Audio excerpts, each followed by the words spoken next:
my followers on Instagram which they would rather have, a Saab 9.5 Aero or a V6 9.3 Aero. And in that poll, I expected it to be really close, but in reality, it was about 70% 9.3 and 30% 9.5.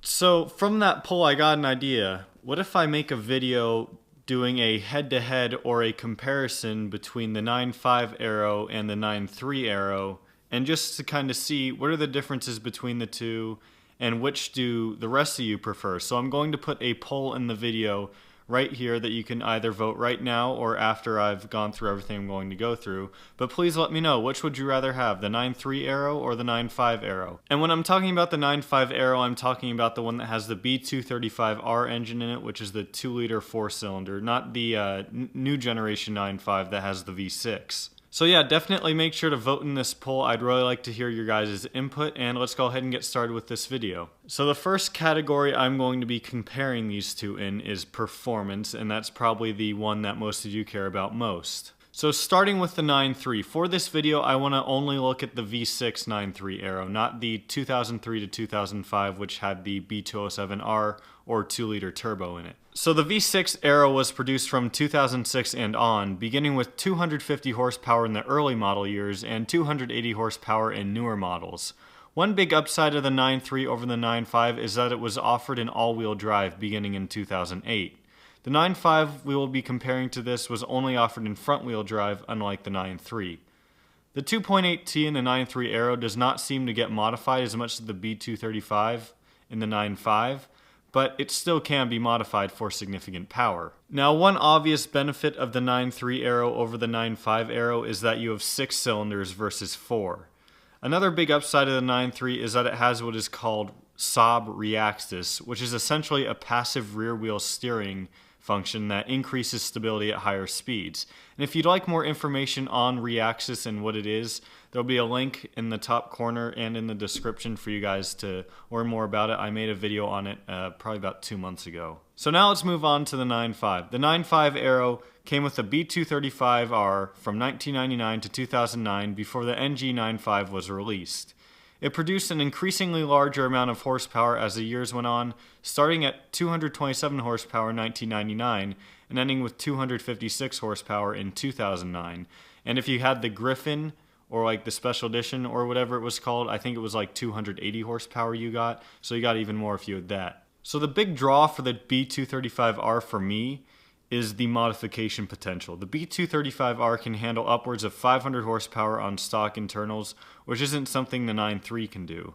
Even in stock form, the 9.5 Aero is a quick car that will provide you with lots of driving pleasure, as will the 9.3 Aero.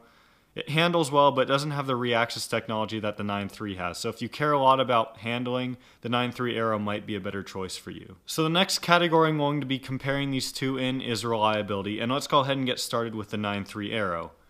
The 2.8T V6 in the 9.3 Aero has proven to be reliable, just like the 2.0T 4-cylinder in the ARC and linear trims. There are small problems here and there that I read about, but there wasn't really any major common reoccurring problems, if that makes sense. One thing that you should look out for, though, is if you do want an all-wheel drive model, they will be pricey to repair and fix when something goes wrong or needs replaced, which is a problem that you obviously won't have with the front-wheel drive 9.5. So now let's move on to the 9.5. The B235R is already a great engine for performance, but is it just as reliable? To give a personal example, my family has a 2004 Saab 9.5 wagon with the B235R. It's not an Aero, it's just an ARC, but it has 240,000 miles on it, and outside of small repairs and fixes here and there and regular maintenance, it's been a terrific engine. One thing to note on first generation 9.5s with the B235R from 1999 to 2002 was sludge. It was caused by the PCV system not properly venting the engine. The throttle body on the first generation B235R gave owners problems here and there too. The crankshaft position sensor was another problem that has shown some other issues to owners as well.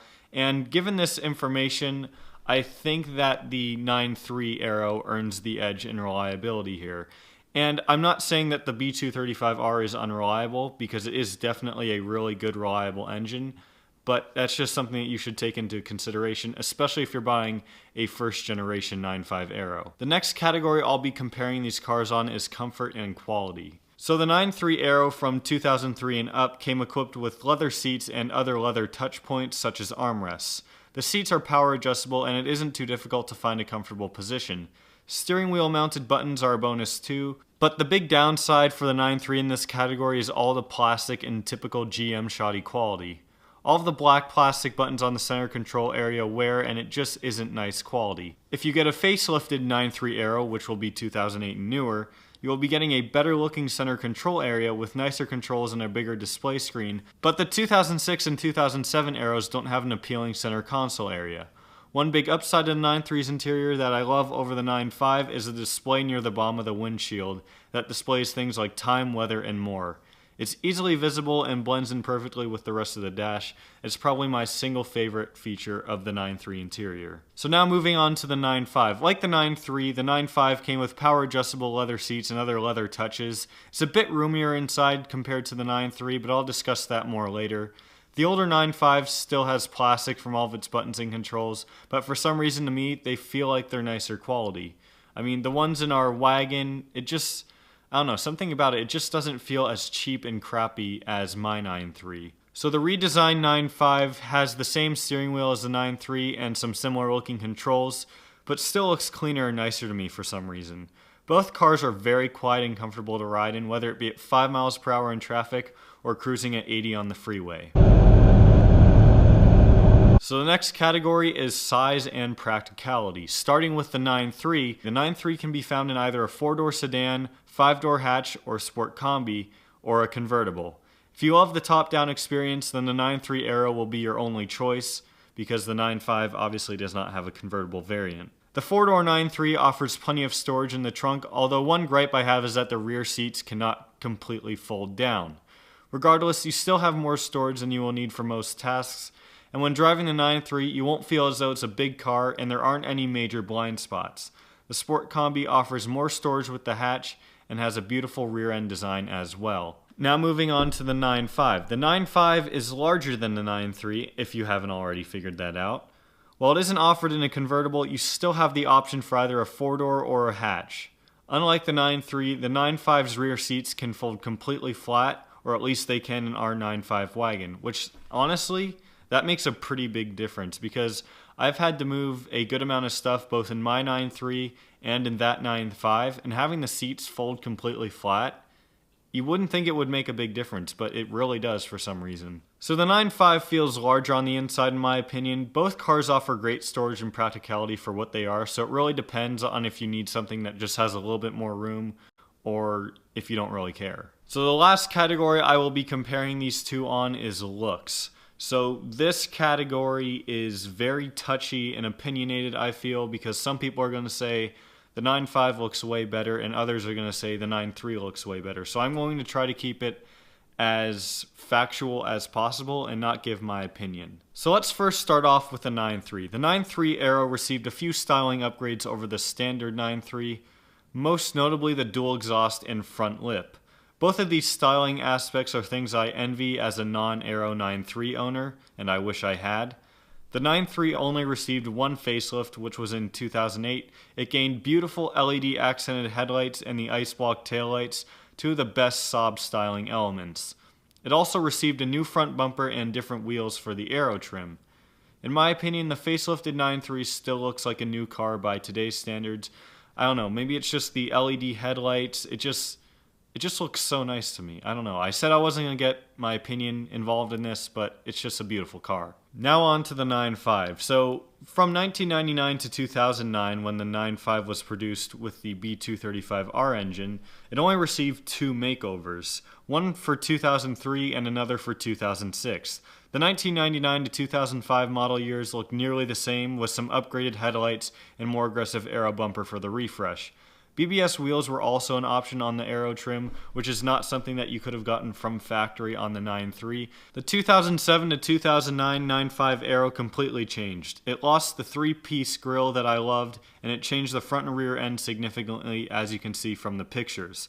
I won't really go into too much more detail on that, just because it's fairly obvious from all the pictures I'm putting on the screen here.